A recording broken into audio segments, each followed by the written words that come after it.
नमस्कार. भारतीयांचं सोन्यावरचं प्रेम आणि त्यातील गुंतवणूक ही आपली खूप जुनी परंपरा आहे, नाही का? पण आता हीच परंपरा एका नव्या स्मार्ट डिजिटल युगात प्रवेश करतेय. आजच्या या विशेष विश्लेषणामध्ये आपण सोन्यातील गुंतवणुकीचा दृष्टिकोन पूर्णपणे बदलून टाकणाऱ्या एका नव्या कोऱ्या पर्यायावर चर्चा करणार आहोत. तो म्हणजे इलेक्ट्रॉनिक गोल्ड रिसीट्स, ज्याला आपण EGR म्हणतो. बरं, या विषयाच्या खोलात जाण्यापूर्वी एक नेहमीचा प्रश्न. पारंपरिक सोने खरेदी करताना एक चिंता नेहमी सतावते. सोन्याची सुरक्षित खरेदी नेमकी कशी करावी? सोन्याची शुद्धता कशी ओळखायची? ते बँकेच्या लॉकरमध्ये कसं सुरक्षित ठेवायचं? आणि चोरीची भीती. ह्या सर्व नेहमीच्या चिंतांवर एक एकदम आधुनिक आणि सॉलिड उपाय आता उपलब्ध झालाय. या विश्लेषणात आपण नेमक्या कोणत्या गोष्टी पाहणार आहोत ते थोडक्यात पाहूया. आपण पाहूया सोन्यातील गुंतवणुकीचे नवे योग. EGR म्हणजे काय, ते नक्की कसं काम करतं, EGR आणि इतर पर्यायांमधला फरक, त्याची सुरक्षितता आणि सर्वात महत्त्वाचं, यात गुंतवणूक कशी सुरू करावी. या विश्लेषणाच्या शेवटी या नव्या इन्स्ट्रुमेंटचा स्मार्ट वापर कसा करायचा हे अगदी स्पष्ट होईल. चला तर मग पहिल्या भागाकडे वळूया. सोन्यातील गुंतवणुकीचे नवे युग. येथे आपल्या जुन्या पारंपरिक सवयी आणि आजचं आधुनिक तंत्रज्ञान यांचा एक अतिशय सुंदर संगम पाहायला मिळतोय. आता पारंपरिक सोने खरेदी आणि डिजिटल ट्रेडिंगमधला फरक खरंच खूप स्पष्ट आहे.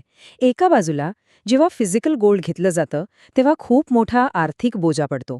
दागिन्यांवरची भारी भरकम घडणावळ म्हणजेच मेकिंग चार्जेस, सुरक्षिततेसाठी लॉकरचं भाडं आणि तरीही चोरीची टांगती तलवार असतेच. पण दुसऱ्या बाजूला डिजिटल ट्रेडिंगमध्ये काय मिळतं? पूर्ण सुरक्षितता, शून्य घडणावळ शुल्क आणि बाजारात हे सोने त्वरित विकण्याची सोय, म्हणजेच हाय लिक्विडिटी. हे खरंच खूप सोयीचं आहे. आता पुढचा आणि सर्वात महत्त्वाचा प्रश्न, हे EGR नक्की आहे तरी काय? हे कोणतं नवीन तंत्रज्ञान आहे? चला अगदी साध्या आणि सोप्या भाषेत समजून घेऊया. तर इलेक्ट्रॉनिक गोल्ड रिसीट म्हणजे सोप्या भाषेत सांगायचं तर एक प्रकारची पावती. पण ही काही साधीसुधी पावती नाहीये बरं का. ही सेबीद्वारे पूर्णपणे नियंत्रित असलेली आणि डीमॅट खात्यात ठेवली जाणारी एक अधिकृत सिक्युरिटी आहे. यातली सर्वात भारी गोष्ट म्हणजे डीमॅट खात्यातील प्रत्येक EGR युनिटच्या बदल्यात अत्यंत सुरक्षित अशा वॉल्टमध्ये तितक्याच वजनाचं अगदी खऱ्याखुऱ्या फिजिकल सोन्याचं बॅकिंग असतं. म्हणजेच जसे एखाद्या कंपनीचे शेअर्स आपण डीमॅट खात्यात ठेवतो, अगदी तशीच आता प्रत्यक्ष सोन्याची मालकी EGRच्या रूपात ठेवता येते. एकदम एकास-एक, म्हणजेच 1:1 रेशोमध्ये. हे सगळं ऐकायला खूपच छान वाटतंय, पण प्रत्यक्ष व्यवहारात ही यंत्रणा नक्की कशी काम करते हे समजून घेणंही तितकंच गरजेचं आहे. ही पूर्ण प्रक्रिया मुख्यत्वे 3 टप्प्यांत विभागलेली आहे. पहिला टप्पा म्हणजे निर्मिती. इथे अधिकृत रिफायनरी किंवा आयातदार त्यांचं एकदम शुद्ध फिजिकल सोनं सेबीने प्रमाणित केलेल्या सुरक्षित वॉल्टमध्ये जमा करतात. त्याची शुद्धता तपासून मग त्या बदल्यात या इलेक्ट्रॉनिक पावत्या तयार केल्या जातात. दुसरा टप्पा म्हणजे ट्रेडिंग. आता हे EGR नॅशनल किंवा बॉम्बे स्टॉक एक्सचेंजवर NSE BSEवर शेअर्सप्रमाणे खरेदी विक्रीसाठी उपलब्ध होतात. आणि तिसरा सर्वात खास टप्पा म्हणजे रूपांतरण. समजा घरात एखादं लग्नकार्य आहे आणि डिजिटल नको तर चक्क फिजिकल सोने हवंय, तर हे EGR जमा करून त्या बदल्यात वॉल्टमधून कधीही ते प्रत्यक्ष भौतिक सोने परत मिळवता येतं. भारी आहे ना? आता साहजिकच एक विचार येईल की बाजारात आधीपासूनच गोल्ड ETFs आणि सोन्याचे दागिने आहेतच, मग EGR का निवडावे? यासाठी यांची थोडी तुलना करणं आवश्यक आहे.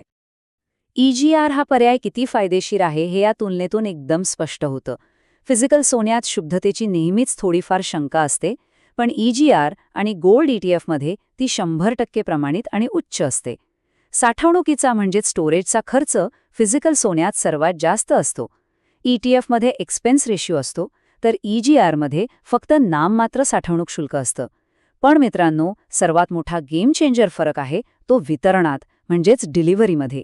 किरकोळ गुंतवणूकदार गोल्ड ETFचे फिजिकल सोन्यात रूपांतर करू शकत नाहीत, पण EGRचे फिजिकल सोन्यात रूपांतर करून त्याची प्रत्यक्ष डिलिव्हरी घेणं पूर्णपणे शक्य आहे. थोडक्यात सांगायचं तर EGR हे ETFची सोय आणि फिजिकल सोन्याची प्रत्यक्ष मालकी या दोन्ही गोष्टी एकाच पॅकेजमध्ये देतात. आता सुरक्षितेच्या मुद्द्याकडे वळूया. सोने म्हटलं की सुरक्षितता हा सर्वात कळीचा मुद्दा असतो, बरोबर? आपण गुंतवणूक केलेलं सोने जिथे ठेवलं जातं त्या सुरक्षित यंत्रणेबद्दल थोडं जाणून घेऊया. खरेदी केल्या जाणाऱ्या EGRच्या मागे 995 किंवा 999 म्हणजेच 24 कॅरेट शुद्धतेचंच सोनं असेल याची 100% कायदेशीर हमी खुद्द सेबी देते. याचा अर्थ कॅरेटच्या फसवणुकीचा धोका पूर्णपणे संपतो आणि विषय फक्त हमी देऊन थांबत नाही, तर CDSL आणि NSDL सारख्या डिपॉझिटरी संस्था दर 2 आठवड्यांनी या वॉल्टचं प्रत्यक्ष ऑडिट करतात. डीमॅटमध्ये जेवढे डिजिटल EGR आहेत अगदी तेवढंच फिजिकल सोनं वॉल्टमध्ये सुरक्षित असल्याची काटकोरपणे पडताळणी केली जाते. मग आता प्रश्न पडतो, हे कोट्यावधी रुपयांचं सोनं सांभाळतं कोण? यासाठी सेबीने काही अत्यंत विश्वासार्ह आणि व्यावसायिक वॉल्ट व्यवस्थापक नियुक्त केले आहेत.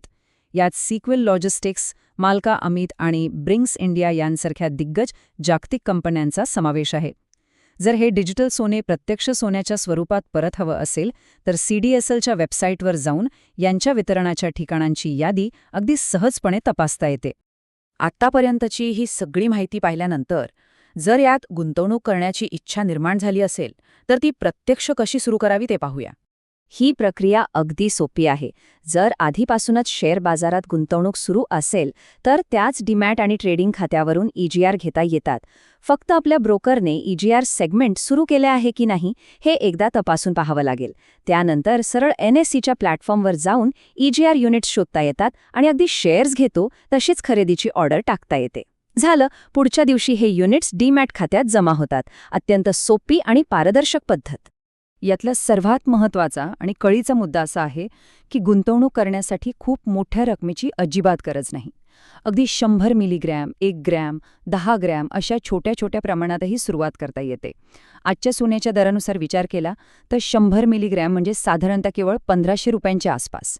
यामुळे अगदी कोणालाही आपल्या बचतीनुसार थोडं थोडं सोनं साठवणं एकदम सहज शक्य झालं आहे.